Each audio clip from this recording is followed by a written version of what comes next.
Car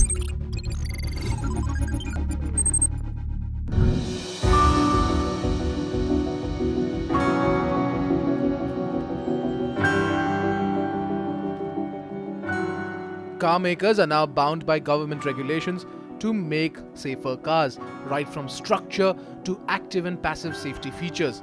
But there's one manufacturer who's been at the top of the safety game from the word go.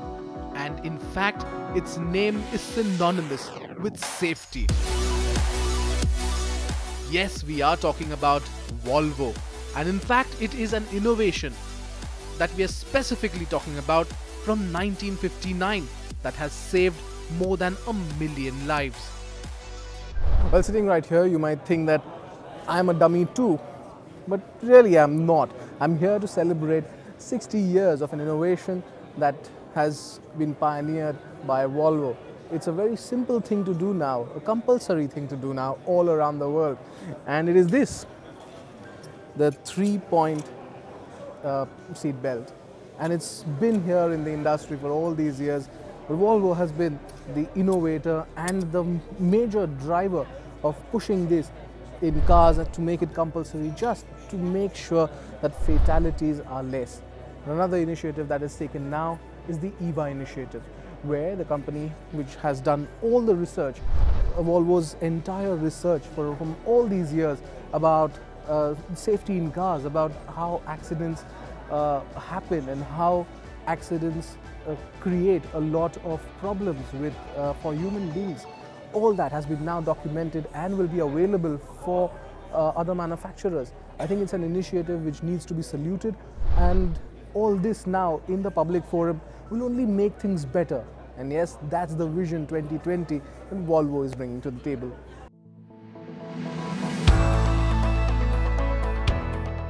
The EVA initiative will help companies gain access to the knowledge base that Volvo has developed over the course of many years, from the studies of accidents and the victims too, which has helped immensely in building cars which have a safe cabin and keeps the occupants safe too, and it's now better packaged.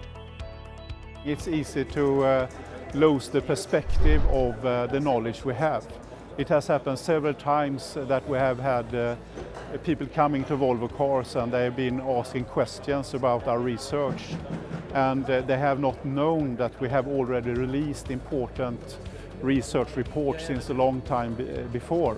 So now we make this EVA as a statement to present it to the rest of the community that say that this is actually the data we have that could give you the perspective of equalness out in traffic. So that is the message out. We have the data and it's accessible in a clustered, structured way. And it's studies like these that have helped Volvo make a bold statement. The company says that by 2020, no one will be seriously injured or killed in a Volvo. Yes, it will be that safe. In fact, the company has already announced that it will cap the top speed of its cars to 180 km per hour, which sees it take a bold step when it comes to the automotive industry worldwide. The company is even inviting car makers from all over the globe to join this 180 club. But there's a bigger war to be fought, and this time around, the company has taken aim at addressing the issues of intoxication and distraction. To address this issue, the company is installing in-car cameras and other sensors that monitor the driver.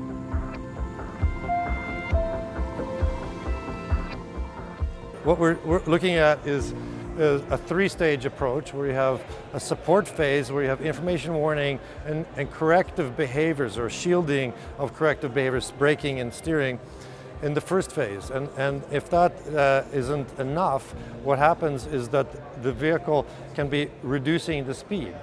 So the vehicle can reduce speed, and the Volvo on call can discuss with the driver what's going on. Some people have consequences based off of strokes or other medical conditions or drugs that are prescription drugs, but alcohol is the main contributor. And if that's not enough, we're able to give the vehicle the authority to stop the vehicle in the end. Introduction of the cameras on all Volvo models will start on the next generation of the scalable SPA 2 vehicle platform in the early 2020s. Details on the exact amount of cameras and their positioning in the interior will follow at a later stage. Currently though, in the test car vehicle, the cameras are placed on the A-pillar.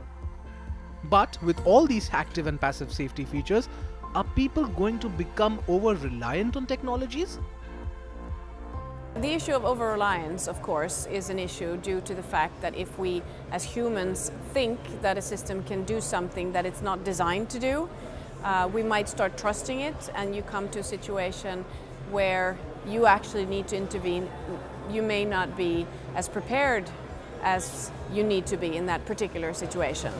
So over-reliance historically it was with ABS brakes. You thought that you could go much faster because you had the ABS brakes.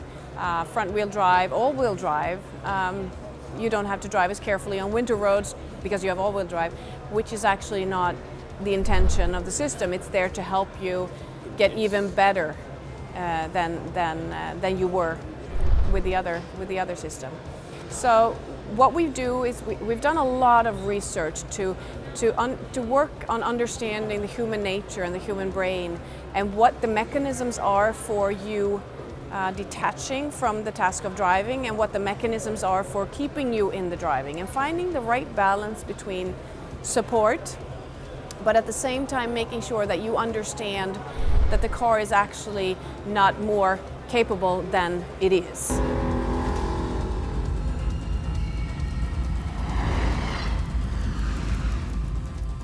But of course, with cars getting smarter, reliance on technology cannot be avoided, and so a fine balance is the need of the hour, especially with autonomous technology hitting the roads very soon. At the end of the day though, it all boils down to how safe the cabin is, and to demonstrate this, Volvo crash tested the 2020 XC90.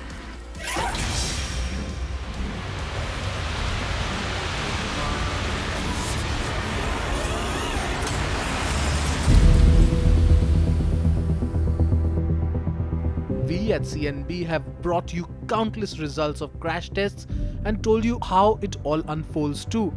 But who would refuse a front seat to how it's all done, right? With preparations taking more than a day, the XC90 charged towards the barrier at 80 kilometers an hour, and in a split second, it was all over.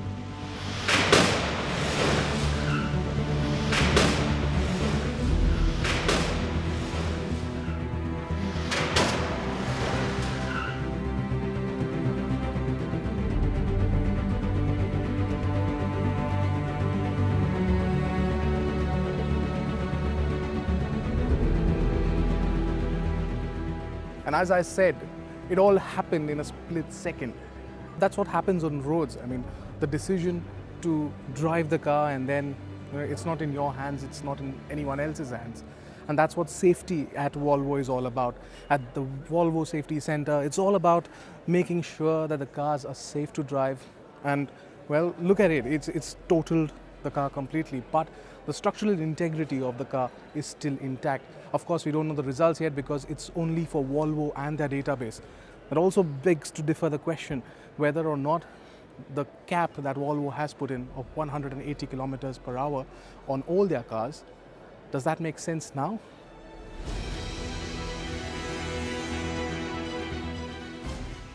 There's a lot more happening behind closed doors at Volvo, and we'll see the chapters unfold very soon.